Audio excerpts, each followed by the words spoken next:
All right, this is called Crossing Path, ATJL399. And Crossing Path, while the state is keeping a fake sun advancing over me, no longer over the B&G Plaza. That's the Andy's Burgers right here. That's B&G Plaza.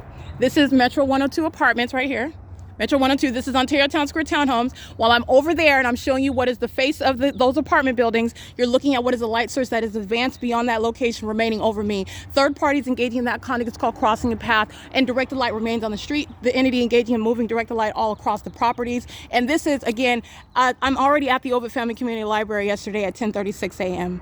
All right, I want to just point that out. And this is also common sense because while I go to Pomona, the state's fake sun is remaining over me while I still remain in Pomona on what is January 30th, 2022. But you're understanding what is maintaining presence over my head where I move. This is not the actual sun. This is Satan itself, as you are understanding what is hovering in the sky space that is over you. Because while this is maintaining presence over me in the city of Ontario, wherever it is that I'm going in San Bernardino County on one block most days, the light source that is over you is also not the sun. All right. And this is understanding what is an ongoing government system of surveillance in the state of California and in the rest of the country, as you are understanding what is the absence of any possible sun, because there's only one sun supposedly, right? Well, guess what? The single sun that supposedly exists is remaining over me and following street for street, turn for turn in the city of Ontario, going from B&G Plaza to what is the Ovid Family Community Library, where it's not in that location in that direction. All right. The non-ubiquitous presence of a light source. This is not the sun.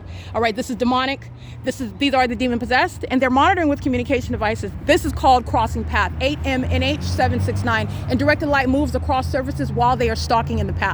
All right, monitoring with a communication device. And you are also witnessing what is, again, remaining over my head and to the exclusion of any other state, because there are not multiple suns as we know it, but I'm revealing to you what is the maintenance, what is the supernatural. This is Satan itself in the sky space. This is not the actual sun. It's a hovering light source that, as I move, begins moving over me. I'm just documenting it in order for you to understand it. And this is also the presence of Satan itself and the demon possessed, such as Tracy Banks, engaging in what is criminal defamation. That is why you're speaking of what is federal prison, while you're engaging in terrorism and surveillance. All right, let me be clear. 10:38 a.m. the state kept its fake sun at the same time while I remain on January 23rd, 2022. All right, where do I remain? I remain at 630 North Fern, where the state was moving its fake sun this morning as I leave much earlier than this time. I have moved from remaining present. That is not the coexistence of the actual sun. That's P.O.C. And this is what I'm surrounding such demons such as Tracy Banks with while they engage in what is criminal defamation. All right, the grounds for federal prison. All right, this is P.O.C.